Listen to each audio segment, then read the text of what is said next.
1123. L'époque des croisades, en Terre Sainte.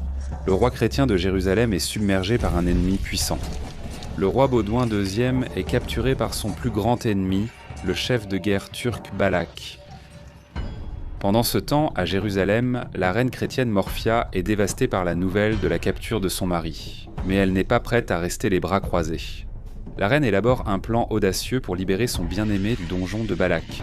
Elle ne peut pas affronter Balak directement, mais elle peut user de sa ruse. Comment va-t-elle s'y prendre ? Découvrez-le aujourd'hui dans Histoire des croisades réelles.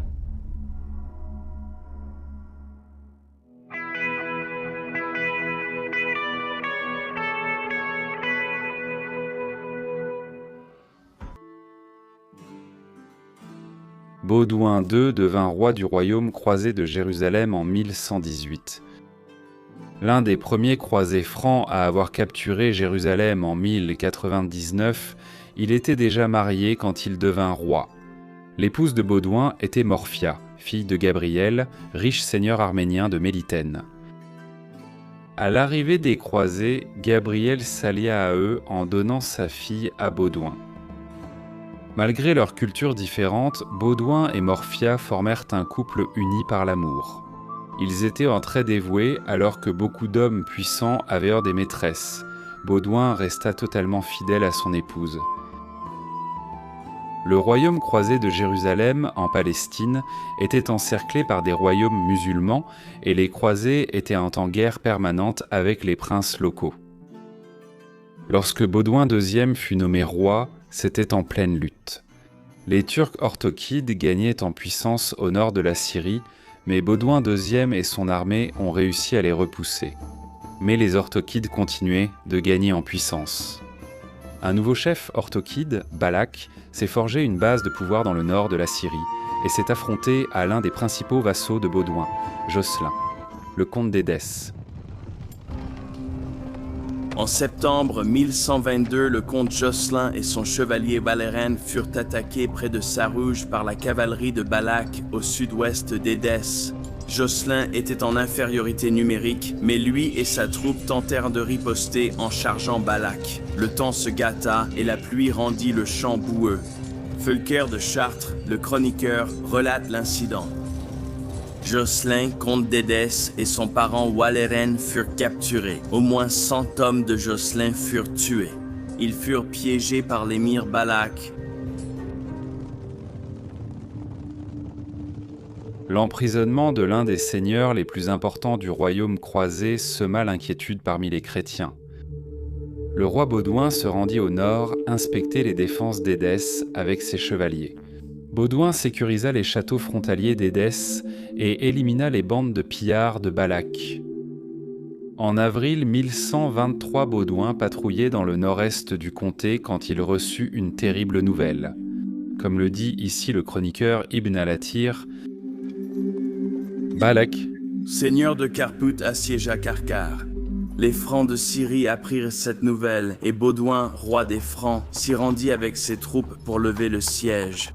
Craignant que Balak ne devienne puissant s'il s'en emparait. Lorsque Balak apprit son approche, il se porta à sa rencontre. Ils s'affrontèrent au combat et les Francs furent vaincus. Le roi et plusieurs de ses principaux chevaliers furent faits prisonniers. Balak n'en revenait pas. Il détenait désormais le comte d'Édesse et le roi de Jérusalem. Aussitôt, Balak envoya Baudouin au château de Carput, où le roi partagea un cachot commun avec son ami et vassal Jocelyn. Ce dut être un moment difficile pour les deux vieux compagnons d'armes qui avaient les combattus côte à côte pendant si longtemps. Avec ces deux chefs les plus importants emprisonnés, le royaume croisé aurait pu sombrer dans le chaos. Le fait que cela ne soit pas arrivé témoigne de la solidité des institutions politiques franques. Chevaliers et clergés du royaume de Jérusalem ont uni leurs efforts pour le sécuriser.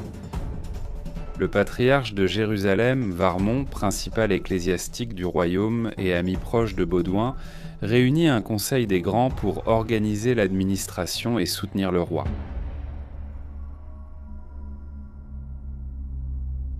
La reine de Jérusalem, Morphia, épouse arménienne de Baudouin, fut très bouleversée d'apprendre la capture de son mari.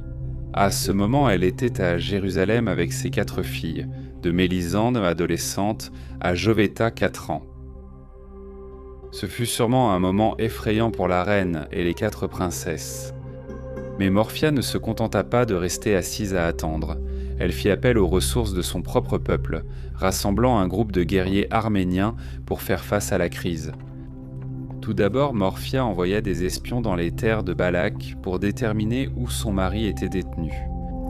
Les Arméniens découvrirent que la prison de Baudouin était Carpute, une forteresse isolée et bien défendue en plein territoire ennemi. Heureusement pour Morphia, les Arméniens qu'elle avait réunis maîtrisaient l'art de la discrétion. Un plan fut conçu pour que le groupe de Morphia, une 50aine d'Arméniens, s'infiltre à Balak et tente de libérer le roi de Jérusalem. Déguisés en marchands, les Arméniens allèrent à Carpute et purent entrer dans le château avec d'autres personnes ayant des affaires régulières. Les châteaux avaient des fonctions économiques et militaires. Il était donc courant que des marchands y fassent affaire. À l'intérieur, les Arméniens abandonnèrent leur déguisement, sortirent leurs épées et attaquèrent la garnison turque. Totalement surpris, les hommes de Balak furent rapidement submergés et tués sur le champ. Les Arméniens libérèrent Baudouin et Josselin, leur donnant des épées. Baudouin, Josselin et les Francs s'allièrent aux Arméniens pour attaquer le château et massacrer la garnison restante.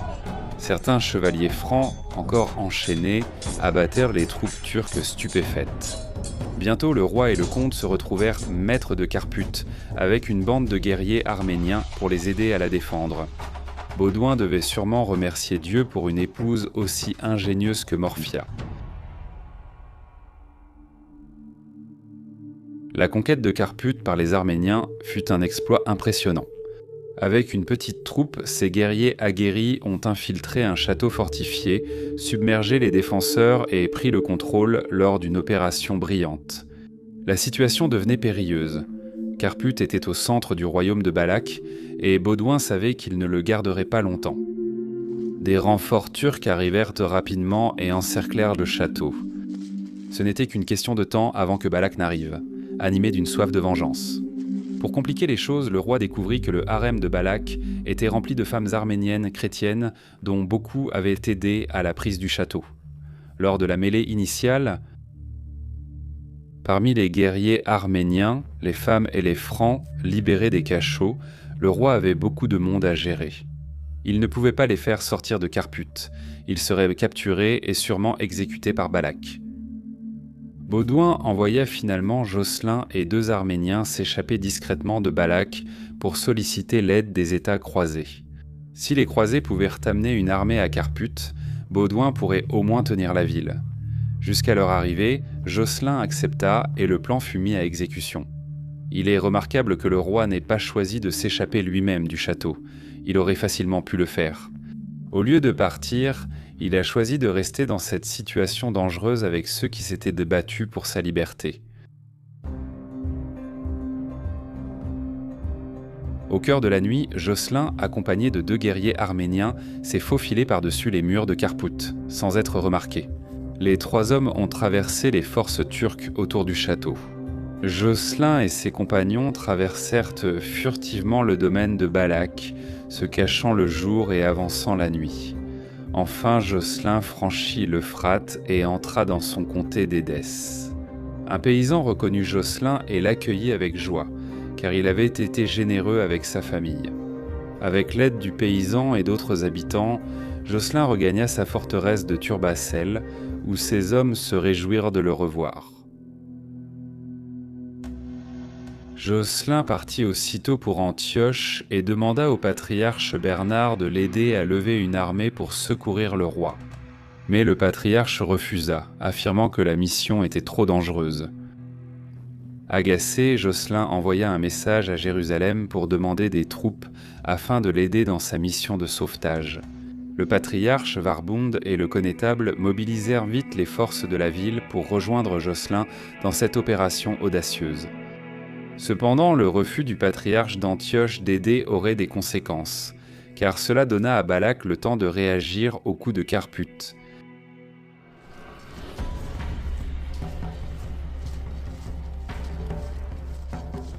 Rapidement, Balak amena son armée devant Carpute et encercla le château. Balak appela le roi Baudouin depuis les murs du château, lui disant que s'il rendait la forteresse, il pourrait retourner sur ses terres. Baudouin se méfiait de Balak et savait que l'émir ne le laisserait jamais partir aussi facilement. Guillaume de Tyr, chroniqueur chrétien, relate la scène. Le roi cependant avait confiance dans la solidité de la citadelle et espérait qu'avec l'aide de ceux qui l'avaient rejoint là, il pourrait tenir la place par la force. Il refusa donc les conditions proposées et défendit la forteresse avec vigueur jusqu'à l'arrivée des secours. Furieux, Balak fit avancer ses engins de siège et attaqua les murs du château. Arméniens et Francs résistèrent vaillamment, espérant toujours l'arrivée de Josselin et des renforts. Cependant, les machines de siège de Balak eurent le dessus, la muraille fut percée et les troupes de Balak déferlèrent dans le château. L'émir ne montra aucune pitié, il rassembla tous les Arméniens, y compris les femmes, et les fit précipiter du haut des murailles du château. Seul le roi Valéron et quelques Francs furent épargnés, car ils étaient trop précieux pour être tués. Ce fut un moment dévastateur pour le roi, qui avait tout risqué pour soutenir ses héros. Baudouin devait se demander ce qu'était devenu l'effort de sauvetage de Josselin. Il ignorait que le patriarche d'Antioche, Bernard, n'avait pas apporté l'aide nécessaire. Le roi Baudouin et Valéronde furent emmenés plus loin dans le territoire de Balak, à la forteresse de Harran. Pendant ce temps, Josselin était en route avec les forces d'Édesse et de Jérusalem pour apprendre le sort de Carpute. Harran était trop éloigné pour mener une mission de sauvetage. Découragé, le comte Josselin fit demi-tour, maudissant sûrement le patriarche d'Antioche. Ce n'était pas l'issue que la reine Morphia espérait après le succès initial de ses hommes. Elle a dû être bouleversée d'apprendre les récents événements de Carpute. Cependant, elle refusa d'abandonner et envoya aussitôt un message à Balak pour demander des négociations pour libérer son mari. Mais la situation se détériora pour Balak quand l'émir de Menbidj, son vassal, se révolta. Balak arriva avec son armée pour tenter de réprimer la rébellion, mais il fut frappé par une flèche perdue alors qu'il agonisait dans sa tente. Balak murmure que sa mort serait une catastrophe pour les musulmans. Timurtash, le parent de Balak, prit le pouvoir chez les Ortikides. Timurtash était bien moins belliqueux que feu Balak et voulait simplement profiter du roi Baudouin aussi rapidement que possible. Il remit le roi franc à l'émir de Chizar, sultan, lui demandant de négocier un prix élevé avec les Francs. Pour libérer leur roi, la reine Morphia rejoignit le comte Josselin dans le comté d'Édesse pour organiser sa libération. Timurtash exigea un prix élevé. Il voulait 80 000 dinars ainsi que les forteresses d'Atareb, Azaz, Capharteb et Zardana. 21 000 dinars devaient être versés d'avance, accompagnés d'otages prestigieux. La fille cadette de Baudouin, la princesse Joveta, et le fils de Josselin, aussi nommé Josselin, âgé de 11 ans. Ces conditions étaient dures, mais la reine et le comte les acceptèrent. La princesse et Josselin étaient surveillés par leur entourage franc et arménien. À Chizar, l'émir sultan de Chizar était en bons termes avec les croisés et Morphia. Josselin pensait que les otages seraient bien traités chez le sultan. Après la remise des otages et le paiement du premier versement, le roi Baudouin fut enfin libéré de captivité, chevauchant l'étalon sur lequel il avait été capturé à l'origine. Il quitta Harran en juin 1124 et se rendit à Chizar avec ses hommes pour voir les otages et parler au sultan. Le roi remarqua que les otages et leurs proches disposaient de logements luxueux à Chizar. Le sultan accueillit Baudouin en invité d'honneur et lui offrit un banquet somptueux. Finalement, Baudouin partit et arriva en août à Antioche, où il fut enfin réuni avec sa bien-aimée épouse et reine Morphia, ainsi qu'avec son compagnon d'armes, le comte Josselin. À Antioche, le roi Baudouin tenta de remplir les conditions de sa rançon, mais le patriarche Bernard d'Antioche fut encore un obstacle. Le château promis à Timurtash appartenait à la principauté d'Antioche. Bernard insista que Baudouin n'avait aucun droit de les remettre à l'ennemi, volontairement ou non. Baudouin finit par reconnaître que Bernard avait raison et envoya un message à Timurtash l'informant, avec des excuses, qu'il ne pouvait pas honorer l'accord initial conclu par sa femme et son vassal. Timurtash, un homme bien plus doux que Feu Balak, accepta de modifier l'accord et demanda simplement le reste de la rançon. Comme Baudouin manquait de fonds et Timurtash avait faibli, Baudouin décida de le pousser plus loin. Allié au comte Josselin, il attaqua Alep, centre du pouvoir orthokide. Fulker de Chartres rapporte que Baudouin tentait de contraindre Timurtash à libérer les otages ou à prendre la ville, alors frappée par la famine. À cette époque, Timurtash négligea de défendre Alep. Il resta dans la principale forteresse orthokide de Mardin et ignora les appels à l'aide de la garnison d'Alep. Pendant 3 longs mois, Baudouin et ses alliés harcelèrent la ville. Les défenseurs musulmans, désespérés, envoyèrent une ambassade à l'est vers l'Atabeg il-Boursouki, souverain de Mossoul. Après la mort de Balak, Boursouki saisit l'occasion d'accroître son pouvoir en Syrie du Nord. Boursouki envoya aussitôt ses officiers contrôler la garnison d'Alep. Pendant ce temps, Boursouki forma une alliance avec le puissant émir de Damas. En combinant leurs armées, ils partirent ôter pour secourir Alep. Informé de leur avancée, Baudouin se retira à Antioche en janvier 1125. Le chroniqueur arabe Ibn al-Khalanissi raconte comment cela renforça la réputation de Boursouki. Grâce à cet acte, il-Boursouki gagna un grand mérite et une renommée. À Alep, il gouverna avec droiture et protégea son peuple. Et il fit tous les efforts pour défendre la ville et tenir l'ennemi à distance. Désormais maître de Mossoul et d'Alep, Boursouki reçut le soutien du sultan de Bagdad, et Todikin de Damas se soumit à lui en tant que vassal. Boursouki était désormais le prince musulman le plus puissant du nord de la Syrie et prêt à lancer une grande campagne contre le roi Baudouin.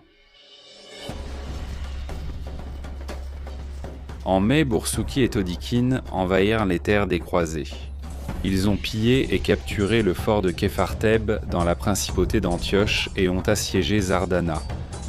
Le roi Baudouin réagit aussitôt, rassemblant l'armée de Jérusalem et les chevaliers d'Édesse. Sous Josselin, Baudouin mena les croisés à Zardana.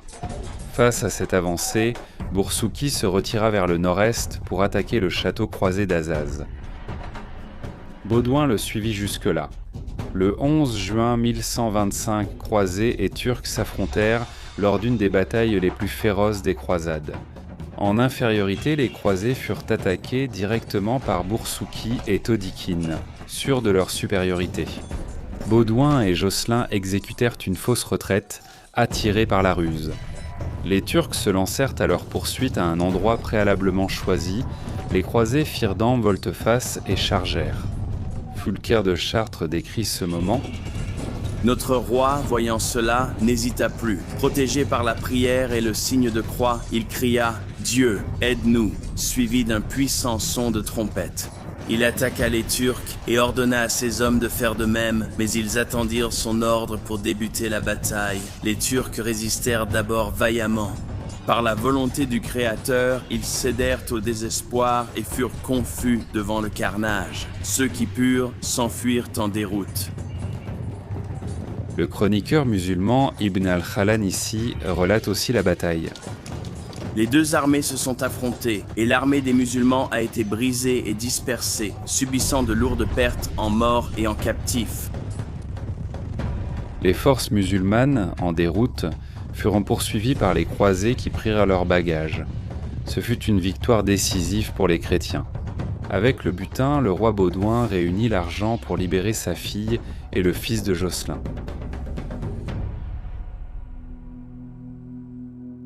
La princesse Jovetta et Josselin retrouvèrent leur famille. Boursouki s'enfuit à Mossoul, perdant tout prestige. Un an plus tard, Boursouki fut poignardé à mort dans la grande mosquée de Mossoul par le célèbre ordre des assassins. Le roi Baudouin resta la puissance dominante dans le nord de la Syrie. À Jérusalem, la famille royale fut enfin réunie. Ce fut un grand soulagement pour la reine Morphia, après avoir perdu son mari puis sa fille. Baudouin et Morphia restèrent unis comme souverains et époux, fidèles jusqu'à la fin. Pendant leur règne, les États croisés prospérèrent et gagnèrent en puissance.